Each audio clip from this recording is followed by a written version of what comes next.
Ladies and gentlemen, good morning, good afternoon, good evening. I am your host, Data T, and this is my channel, The Good Guys.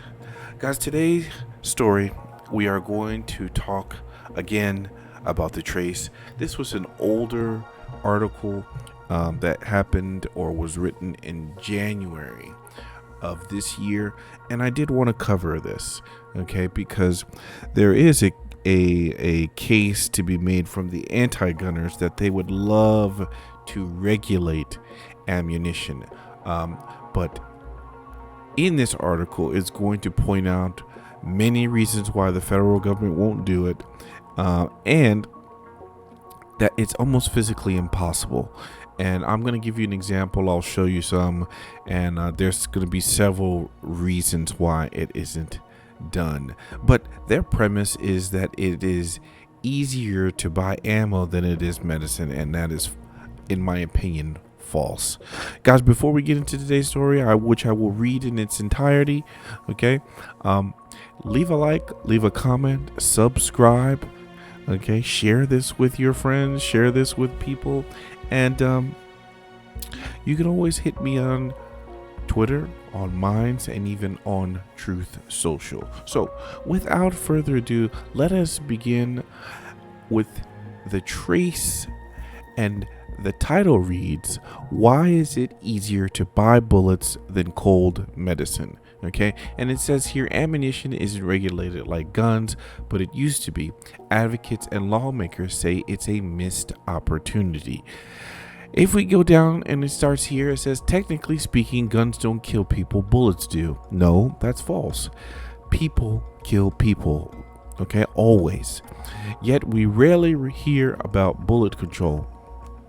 Ammunition regulation hasn't been a top priority for gun reformers and lawmakers, and public opinion polls and surveys rarely include questions about it.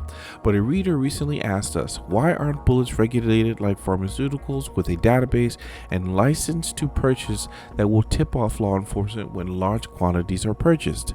First, a quick fact check.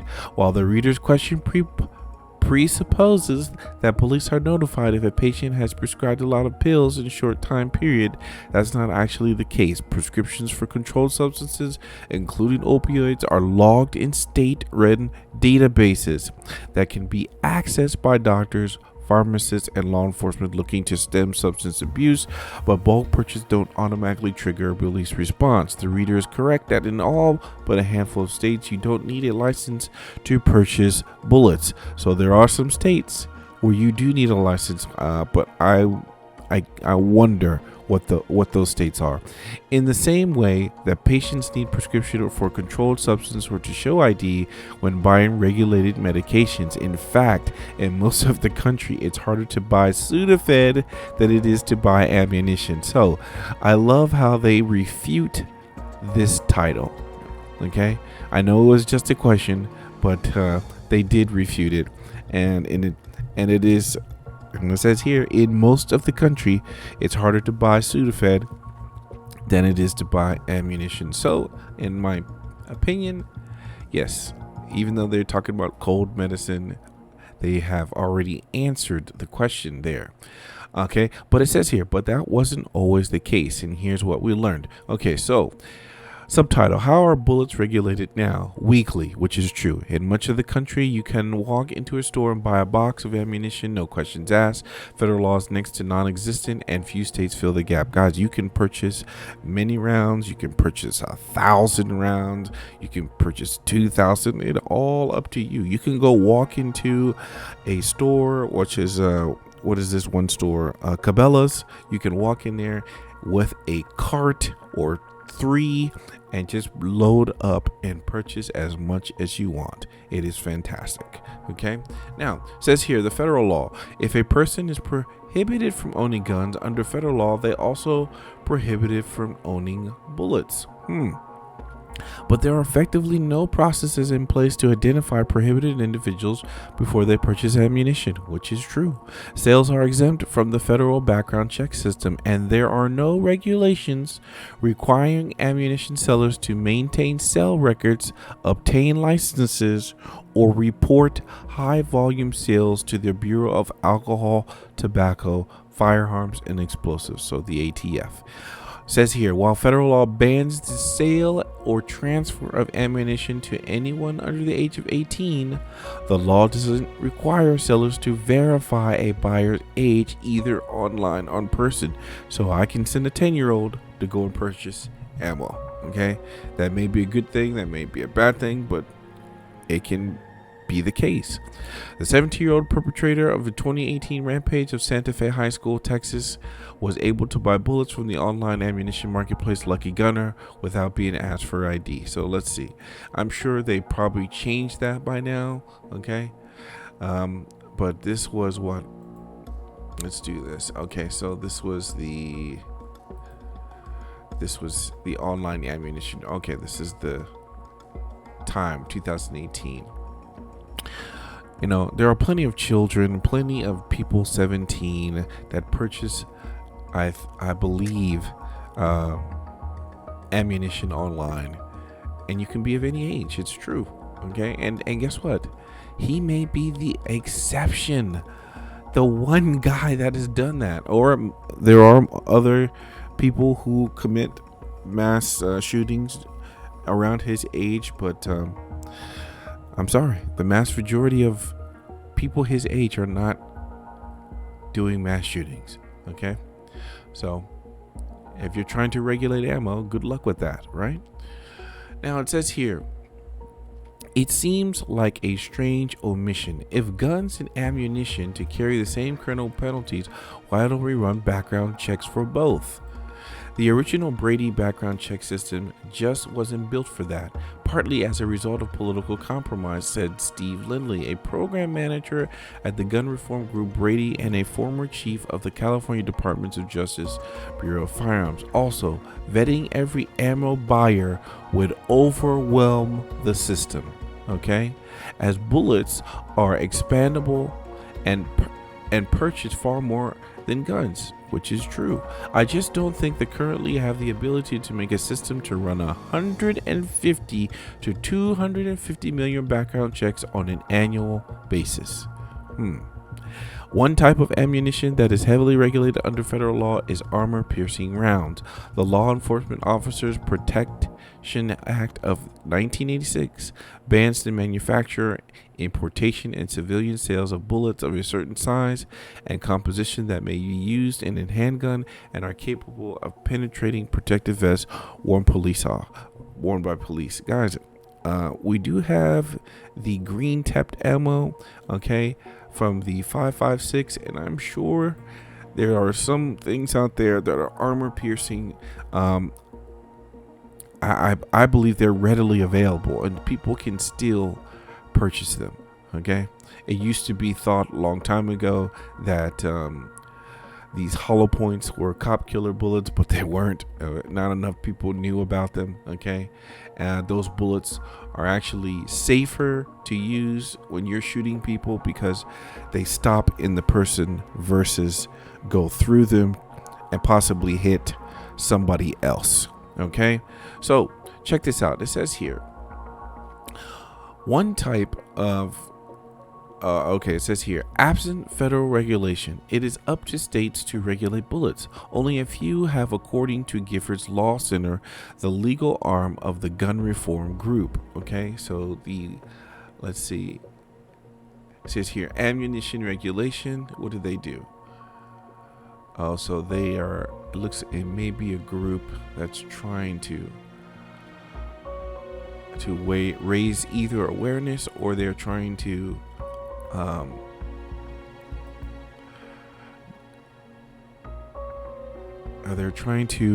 I guess make their stand on ammo. But anyway, we don't need to And nonsense. They don't do nothing. Anyway, it says here 7 states regulate ammunition buyers. Okay, here are the states: Connecticut, liberal bastion, blue state; Illinois, Massachusetts, New Jersey, Washington, D.C. I wonder where's New York. But it says here they require people to obtain firearm purchasing permits in order to buy bullets. No wonder. California and New York require background checks on bullet sales, but so far only California has implemented them. New York's ammunition background check law was enacted in 2013, but the program was suspended because of technical and bureaucratic hurdles. A 2022 law requires ammunition background checks to finally commence in September. A Rhode Island statute requires bullet buyers to get a handgun safety certificate or complete a hunter education course. And I do not agree with any of this. Some people will, okay? But in my opinion, these are all barriers in order for you to exercise your Second Amendment right, okay? These are all barriers. Anytime there comes with education, gun safety, training, I do not support it. And here's what I mean by don't support. I don't support that you have to do this before you can exercise your right. Okay? No. Do I agree with having training? Absolutely. I believe everybody should be trained. I believe everybody should get training. Okay? But it has to be voluntarily. They cannot mandate it, in my opinion. Okay? 7 states regulate ammunition sellers. Okay? We talked about that already. All right. Then it says here, California, New Jersey, and New York also require ammunition sellers to maintain sales records. Alaska, California, Hawaii, and Massachusetts either regulate or prohibit ammunition sales from online vendors, as do Chicago, New York City, Washington, D.C., and several cities in Illinois. You know, there was one individual I remember. He decided that he was not going to sell ammo to liberals, people who did not vote, who voted for I think she voted for Hillary Clinton, and he told her, hey, I'm not going to sell anything to you because guess what, you voted for Hillary Clinton. Ammo dealer who will not send or sell to Democrats. Okay? This always happens. I don't know why. Okay? And he says with Biden voters, guys. Okay? So it says here, the gun shop says it won't do business with Biden voters. This is Phoenix Ammunition. That's who they were. Okay? And they said, no, we are not going to. It says here, we're dead serious. Okay? Check this out. Phoenix tweeted, we don't want your money and you shouldn't want us to have it because we're going to use it to make more ammo, sell it to the citizenry, and do everything in our power to prevent Joe Biden's administration from usurping the rights of Americans. Okay? Phoenix Ammunition. Fantastic. Okay? So, yeah. I think that's a fantastic and a very good thing. So if we go back to the article now, okay, it says bullets used to be more heavily regulated. Now let's dive into a little history. The Gun Control Act of 1968, enacted in the wake of prominent political assassinations. Okay, who were those political assassinations? I want to say trying to kill Ronald Reagan. You have who else? Martin Luther King, JFK. So that makes sense. Okay. They want to limit the access to people, okay, getting shot, okay, but you cannot. All right. It says here, it also banned interstate sales of bullets through the mail, but several of the law's ammunition-related provisions were undone 18 years later by the Firearms Protection Act of 1986, which the National Rifle Association has referred to as the law that saved gun rights. Okay, no surrender. The Firearm Owners Protection Act. Okay, Firearm Owner Protection Act, the law that saved guns rights. We'll have to maybe read this one day. Okay, but this was passed during the 80s. This is definitely during the time, maybe during Ronald Reagan. Okay, but no problem. All right, it says here that same law banned the civilian sale of most machine guns. Okay, so this is the federal, the National Firearms Act. Okay, this is why you have to go through them to get a suppressor, to get a machine gun, and why you have to partly do the short barrel registration for a short barrel rifle, which I think is ridiculous. Okay, and it says here, and prohibited the creation of natural firearm registry, also removed the requirement that ammo sellers obtain federal license. Okay, said licensed dealers didn't have to keep ammunition sale records anymore, and eliminated the ban on interstate mail order ammunition sales. So you don't need a license to ship bullets. Okay, the NRA pushed for the Firearms Owners Protection Act. Okay, mounting a 1.6. Who cares about the money? Okay, the gun group called the ammunition record keeper requiring a massive amount of paperwork that served no law enforcement purpose. Okay, gun industry opposition isn't surprising since ammo is lucrative business. 8.7 billion rounds were produced for the consumer market in 2008. Ooh.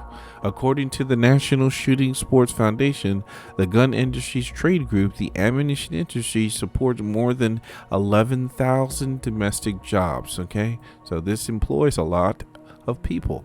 The NRA circuits to Congress reached the same conclusions. Okay. While debating the faux pas in 1984, the Senate Judiciary Committee determined that requiring a license for persons who are engaged in the business of dealing ammunition only was not necessary to facilitate legitimate federal law enforcement interests, according to a bulletin published by the Bureau of the ATF, as the AGC was known. Likewise, the ATF said it recognized the record keeping required for bullet sales had no substantial law enforcement value. I'm sure they are eating those words, and I'm sure they would love to change it, just like they tried to change this pistol brace rule. All right.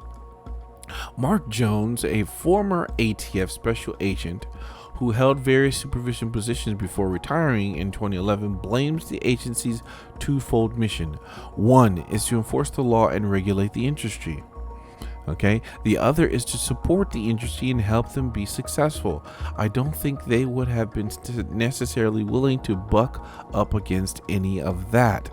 Okay, U.S. Representative Bonnie Watson Coleman of New Jersey, who has tried for 7 years to get an ammo regulation bill passed, told The Trace, the result of decades of marketing and lobbying by firearms manufacturers and the political allies in government created a tinderbox the last 30 years, so we've been experiencing the consequences of those decisions, which means she can't get it passed, and thank goodness. Okay, is bullet control effective at reducing gun violence? No. And look what they say. It's hard to say. No, the answer is no. Since so few states actually regulate it and studies on the practice are scarce, but advocates say it could save lives. People make bullets. You can make bullets in your own home. Okay? This will not deter criminals. If we move on with the story, it says here, if you're able to meaningfully regulate ammunition, you are able to have another opportunity to prevent individuals who would do harm with firearms from accessing the ammunition that makes those firearms deadly, says Christian Hain, Vice President of Policy and Programs at Brady. We can have dramatic impact on public safety. Bullet control has shown to be effective in flagging prohibited gun purchases. An ordinance enacted in Sacramento, California in 2007 that required ammunition dealers to maintain sale records and share them with local police led to the conviction of nearly 250 people over the next 5 years who couldn't or shouldn't have guns because of felonies, warrants, and other prohibiting factors.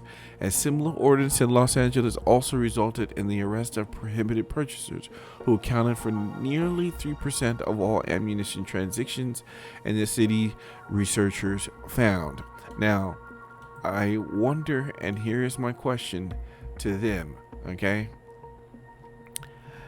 In the number of people that they found, and this is have to be, I don't know, statewide and then also nationally, out of everybody who's purchased ammunition, what percentage do not go and commit crimes?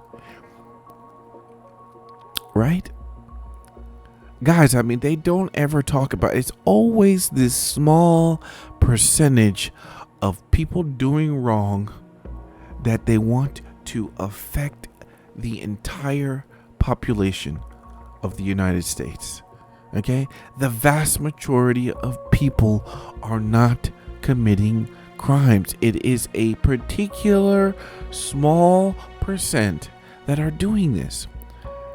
And look, this lady has tried to enact a ban, or not a ban, but a regulation, and no, we don't need that. Okay? Says here, Bullet Control advocates saying requiring federally licensed gun dealers to alert the ATF about large ammo purchases, as our leader inquired about, could prevent mass shootings. This is bullshit.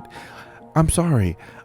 What about the people who steadily, I remember when Walmart used to sell bullets, you know what I would do? I would purchase one bullet. I will purchase one 50 round case, or maybe 100 round. That's for my personal use to practice, and then I'd purchase another one to store. So guess what? In 5 months or 6 months, what? I have 600 bullets. Okay? And if that person is not meaning to do anything, you can't do anything. What's the difference between the person who over a 6 month period of time has accumulated 600 bullets and the person who has gone out and purchased 600 bullets in one day? There's no difference. Okay? I don't think there is a difference at all. Says here, so these large ammo purchases, as our reader inquired about, could prevent mass shootings. Bulk ammo's buys have preceded several rampages, including the 2012 Aurora movie theater shooting, the 2017 Las Vegas massacre, and stockpiles of bullets have been found at the homes of people who have threatened violence or prohibited from having guns. If you come to my home, you're going to see a bunch of bullets. That doesn't make any sense. People stockpile bullets for a reason, and I'm going to tell you, I will wager by the summer of love, the 2020 time and COVID, I'm going to bet vast amounts of Americans have stockpile of bullets. Liberals, conservatives, all types of people have stockpiles. Okay, so this article, which written in 2023, I guess she has failed to realize that everybody has stockpiles of bullets. Okay, it's not just these mass shooters.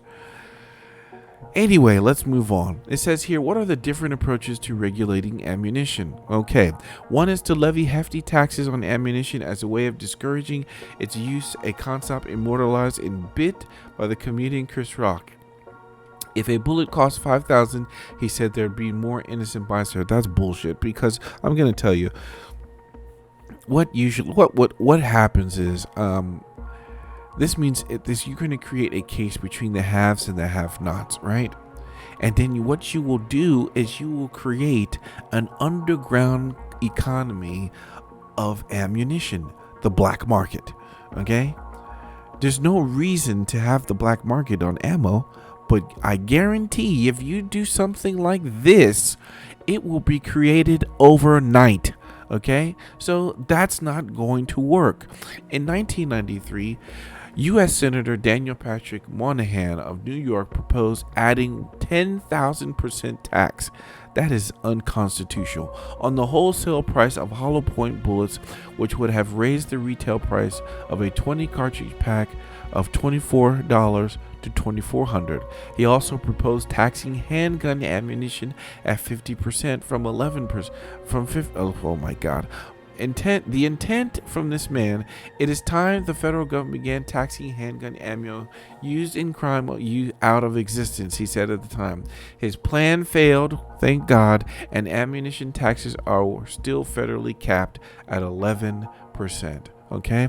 Subsequent federal efforts to raise the ammunition tax and earmark proceeds for anti-violence groups, government research, and policy grants failed. 2018-2020, a Republican-backed bill in the last Congress that would have repealed altogether the excise tax on guns and ammunition failed too. Maybe we can try this again when Trump becomes president. Okay. State efforts to levy taxes on bullets have also spurred, even with Democrat-led legislatures. An effort in New York that would have raised ammo taxes by just a few cents stalled last session, and California lawmakers rejected an 11% excise tax on bullets in both 2021 and 2022. I didn't even know this. Okay, some cities have been successful, including Seattle and Tacoma, Washington, which in recent years imposed excise tax on what says here between 2 to 5% per bullet, depending on the caliber. The policy has withstood court challenges too. A similar ordinance in Cook County, Illinois, where Chicago is located, was struck down in 2020 by lawmakers, promptly amended the policy. Guys, depending on the caliber, okay, I'm gonna show you something. Okay, do you know how many different calibers are out there on the market? Take a look at this. Okay, if we are going to read the caption below here, okay, it says here, the poster displays 165 unique rifle cartridges. That's up here, right? 55 handgun cartridges, okay, which we have probably here where it says here. And then it says 9 different shotgun gauges, which we have over here. Guys, they cannot even, I don't think even Congress is smart enough, to be honest, to know the difference, let alone be able to tax each and every different size of ammo that is 36-inch wide and 24 inches tall. This is the chart they're talking about. Okay, and let me tell you, out of these cartridges and shotgun shells, you got stuff that is armor piercing, you got incendiary rounds, you have acid rounds, you have these fleshlets that shoots out metal shards, you got everything, specialties, you got it's so many, it's vast, and that's the way it should be. Okay, and for them to try to even think that they could do this is just ridiculous. All right, I'll put that in the description if somebody wants to take a look at that. All right, now it says here, after the 2012 Aurora, Colorado movie theater shooting perpetrated by someone who brought thousands of rounds through an online retailer, Democrats introduced bills, I'm sure they did, they always do, that would have restored the federal ammunition regulations that eliminated the faux pas in 1986, including dealer licensing and sales tracking. The measures, which ultimately failed, would have also implemented background checks for purchasers, mandated the reporting of bulk purchases to law enforcement, and banned online sales. These people, they really want to take stuff from you. I'm telling you. In 2015, the ATF published proposed guidelines on armor-piercing bullets that would have eliminated the long-standing exempting M855 green tip. We talked about these earlier, okay? Used in AR-15s. The public comment period would have explored whether the bullets increasingly used in AR-15 pistols were still primarily intended for sporting purposes and thus exempted from the ban.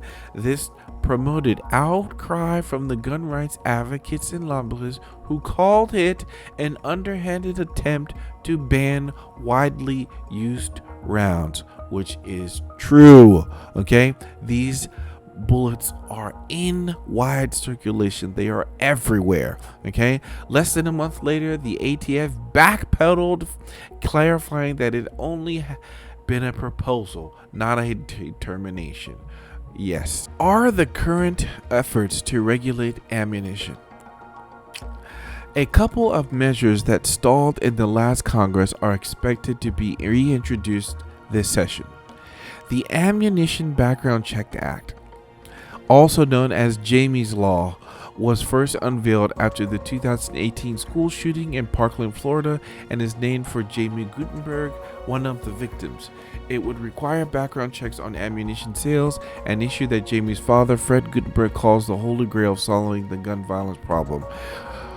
Sir, we understand your loss, we grieve with you, and I understand completely the loss of a child, but you are infringing on other people's rights. Your suffering should not infringe on people's rights. Okay? Someone who can't walk into a store and buy a gun can walk into a store, buy bullets, and nobody checks. That's how it is. Okay, if you close the loophole, that is something that will save lives immediately, because the gun is nothing more than a paperweight without that ammunition. Okay, his statement, I have to tell you, it does not consider all the vast majority of people who do go into the store, who do buy a gun, who do buy a bunch of bullets, and nobody checks. And guess what? They don't do anything but go to the range and keep their bullets at home. Why would you infringe on them? Okay, and I've already covered that the ATF and the Brady system that checks and does all these background checks, they are not equipped to do this many background checks. 150 million to 250 million, where there was 8.7 billion rounds produced? No, they won't be able to. Okay, it says here, another bill, the Stop Online Ammunition Sales Act, would require ammunition sellers to be licensed, ban online sales, and require dealers to report sales of more than 1,000 bullets to the same person in a 5-day period to state law enforcement. Its sponsor, Walter Coleman, the New Jersey congressman, first introduced the legislation after taking office in 2015. Do you notice that every single time that something happens, whether it be mass shooting or anything, their immediate response is legislation? This is why these people are Democrats. Okay?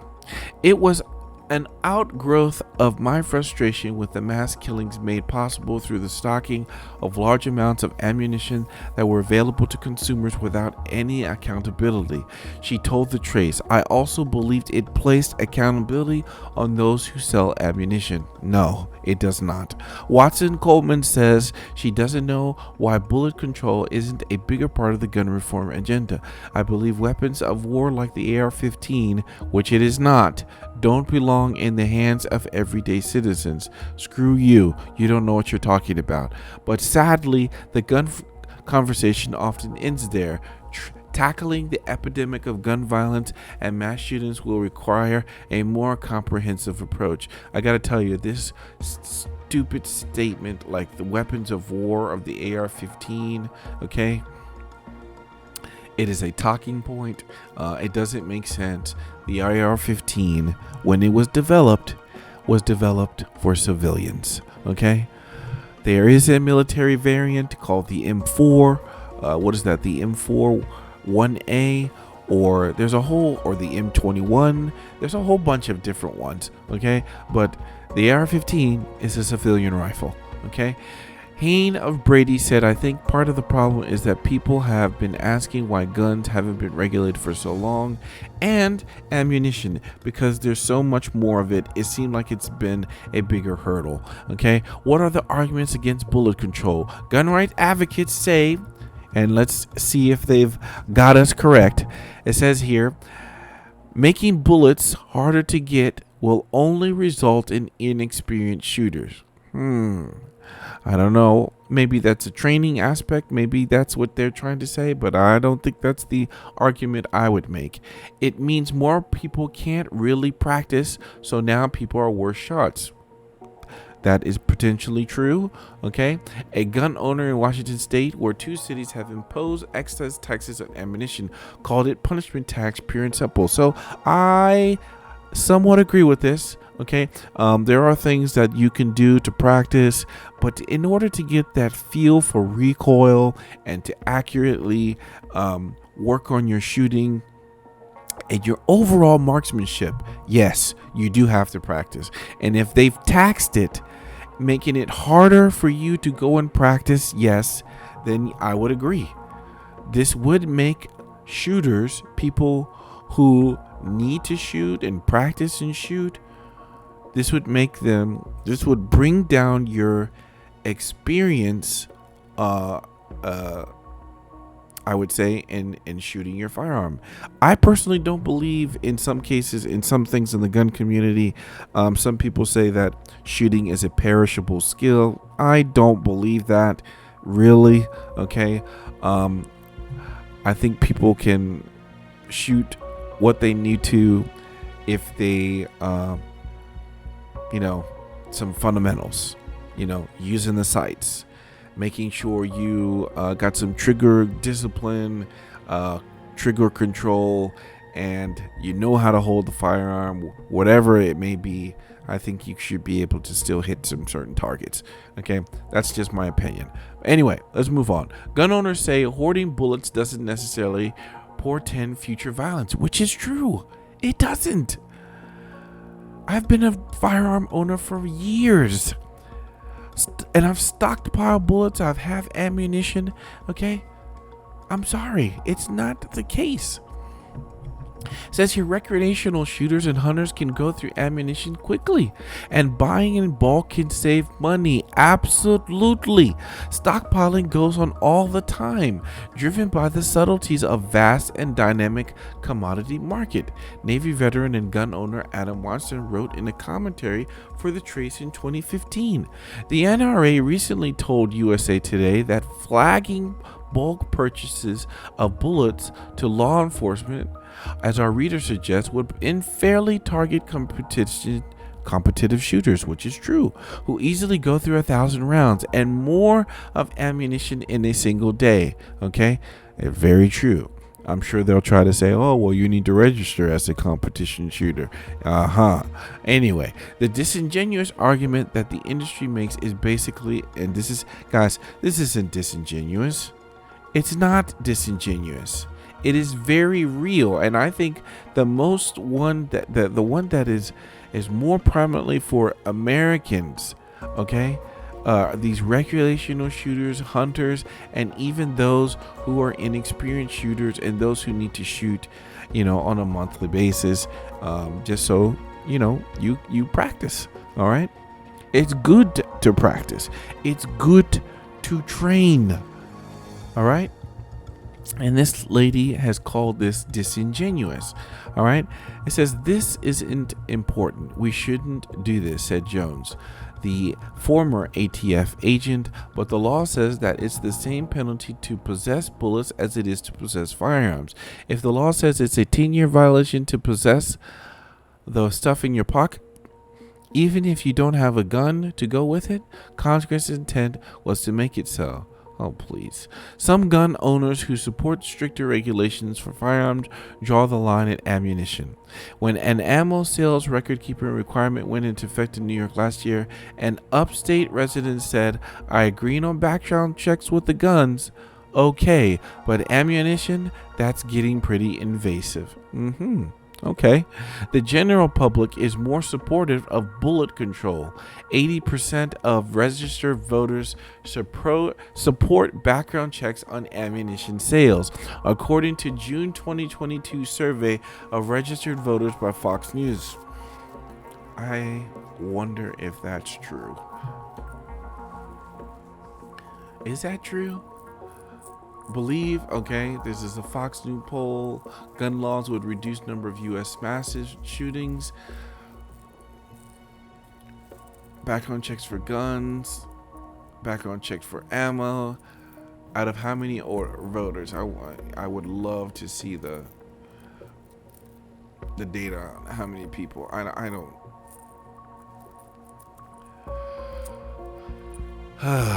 Anyway, okay. Fox News is a joke now anyway, so we don't trust those jokers. All right. Anyway, says here, can't people just make their own bullets? Yes, they can. I know in Maryland, you have to have a gun. You have to have, especially for gunpowder. Maybe they talk about it here. It says, yes, the practice called reloading involves filling U.S. cartridges with gunpowder. There's no federal regulation on oversight for homemade ammunition. Only Maryland, yes, okay, here it is. Only Maryland regulates the practice, requiring anyone who stores more than 5 pounds of gunpowder for the purposes of making homemade ammunition to obtain a license. We'll just have 4 pounds. Yeah. Anyway, let's see. Let me take a look at that. This is okay, this is a chat. This is for reading for my later. Okay.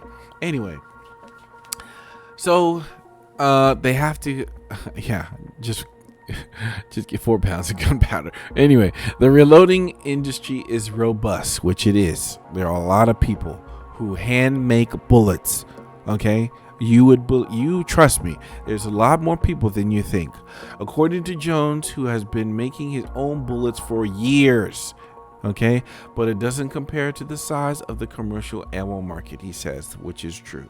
They can mass produce, okay? But guys, what do you guys think about this? This is this lady, Jennifer Massia, okay, this lady on Twitter, I swear to God, she vomits out the mouth all the time about guns, okay. In my opinion, she doesn't know what she's talking about, and she very rarely ever talks about the other side, okay. And she just called our argument disingenuous. That's that woman here, okay. Anyway, guys, what I will say to this is, obviously, from the very beginning of the article, they refute it. It is not easier to buy bullets than it is to get cold medicine, okay? And the ability to regulate ammo is next to impossible, okay? It's hard to pass. They cannot raise the tax on it. It's gonna cause too many issues because people buy ammo more than they do guns, okay? And people should always have guns. Good men and women practice, and the use of ammunition is paramount to our ability to exercise the Second Amendment. They go hand in hand. If you restrict one, you are infringing on the Second Amendment. Period. So, you guys tell me, guys, what you think, okay? Not bad article, okay, but fundamentally flawed. So, You guys know what I say at the end of these videos? I always say it, and I mean it. Good people should have guns. Good people should always have guns. Because if good men do nothing, there will be no good guys.